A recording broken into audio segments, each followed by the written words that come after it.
Max cinema ಭರ್ಜರಿ collection ಮಾಡಿದ ಚಿತ್ರದ ಗೆಲುವು ಚಿತ್ರತಂಡಕ್ಕೆ ಖುಷಿ ತಂದಿದೆ. ವಿತರಕರು ಈಗಾಗಲೇ ಲಾಭ ನೋಡಲು ಆರಂಭಿಸಿದ್ದಾರೆ. ಸಿನಿಮಾ ಶೀಘ್ರದಲ್ಲೇ 50 ಕೋಟಿ ಕ್ರಾಸ್ ಕಲೆಕ್ಷನ್ ಕ್ಲಬ್ ಸೇರುತ್ತದೆ ಎನ್ನುವ ನಿರೀಕ್ಷೆಯಲ್ಲಿ ಸುದೀಪ್ ಸಿನಿಮಾ ಪ್ರಚಾರ ಮುಂದುವರಿಸಿದ್ದಾರೆ. ಸಕ್ಸಸ್ ಸಂಭ್ರಮದಲ್ಲಿ ದರ್ಶನಗಳಲ್ಲಿ ಮಾತನಾಡುತ್ತಿದ್ದಾರೆ. ಜಿ ಕನ್ನಡ, ಸರಿಗಮಪ ವೇದಿಕೆಗೂ ಬಂದಿದ್ದಾರೆ. ಕನ್ನಡ ಮಾತ್ರವಲ್ಲದೆ ಬೇರೆ ಭಾಷೆಗಳಿಗೂ ಮ್ಯಾಕ್ಸ್ ಸಿನಿಮಾ ಡಬ್ ಆಗಿ ರಿಲೀಸ್ ಆಗಿತ್ತು.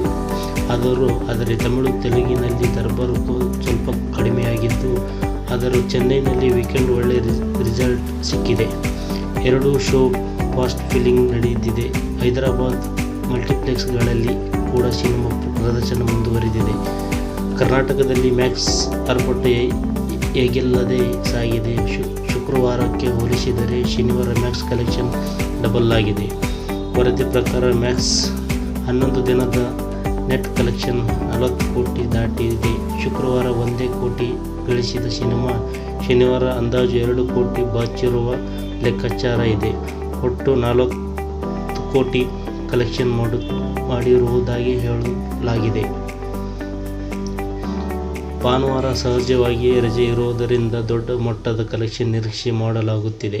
ಇನ್ನು ಬರೀ ಬುಕ್ ಮೈ ಶೋನಲ್ಲಿ 7 ಲಕ್ಷಕ್ಕೂ ಅಧಿಕ ಟಿಕೆಟ್ ಬುಕ್ ಆಗಿ ಮ್ಯಾಕ್ಸ್ ದಾಖಲೆ ಬರೆದಿದೆ. ಸುದೀಪ್ ಕರಿಯರ್ನಲ್ಲಿ ಇದು ದೊಡ್ಡ ಹಿಟ್ ಎಂದು ಬಣ್ಣಿಸಲಾಗುತ್ತಿದೆ. ಅದು ಕೂಡ ಕೇವಲ 11 ದಿನಕ್ಕೆ ಎನ್ನುವುದು ವಿಶೇಷ.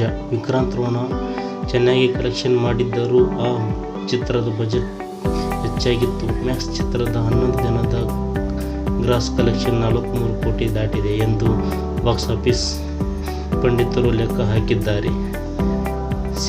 ಸ್ಯಾಟಲೈಟ್ ಒಳ್ಳೆ ಮೊತ್ತಕ್ಕೆ ಬೇಕರಿಯಾಗಿದ್ದು, ಡಿಜಿಟಲ್ ರೈಟ್ಸ್ ಯಾರಿಗೂ ಸಿಕ್ಕಿದೆ ಎನ್ನುವ ಬಗ್ಗೆ ಇನ್ನಷ್ಟು ಮಾಹಿತಿ ಬರಬೇಕಿದೆ. ಮ್ಯಾಕ್ಸ್ ಚಿತ್ರದ ಆಡಿಯೋ ರೈಟ್ಸ್ ಕೂಡ ಒಳ್ಳೆ ಮೊತ್ತಕ್ಕೆ ಮಾರಾಟವಾಗಿತ್ತು. ಮ್ಯಾಕ್ಸ್ ಭರ್ಜರಿ ಸಕ್ಸಸ್. ಸಹಜವಾಗಿ ಸುದೀಪ್ ಮಾರ್ಕೆಟ್ ವ್ಯಾಲ್ಯೂ ಹೆಚ್ಚಿಸಿದ. ಮುಂದೆ ಯಾವ ಸಿನಿಮಾ ಮಾಡುತ್ತಾರೆ ಎನ್ನುವ ಕುತೂಹಲ ಮೂಡುವಂತಾಗಿದೆ. ಅನೂಪ್ ಭಂಡಾರಿ ನಿರ್ದೇಶನದ ಬಿಲ್ ರಂಗ್ ಭಾಷೆಯ ಸಿನಿಮಾ ಶೀಘ್ರದಲ್ಲೇ ಸೆಟ್ಟೇರುವ ಸುಳಿವು ಸಿಗುತ್ತಿದೆ. ಚರಣ್ ಜೊತೆ ಒಂದು ಸಿನಿಮಾ ಬರಬೇಕಿದ್ದ ಬಳಿಕ ಸ್ವತಃ ಸುದೀಪ್ ನಟಿಸುವ ಸಿನಿಮಾ ಕೂಡ ಲಿಸ್ಟ್ನಲ್ಲಿದೆ. ಮುಂದೆ ಹೆಚ್ಚು ಸಿನಿಮಾ ಬರುವುದಾಗಿ ಕಿಚ್ಚ ಭರವಸೆ ನೀಡಿದ್ದಾರೆ.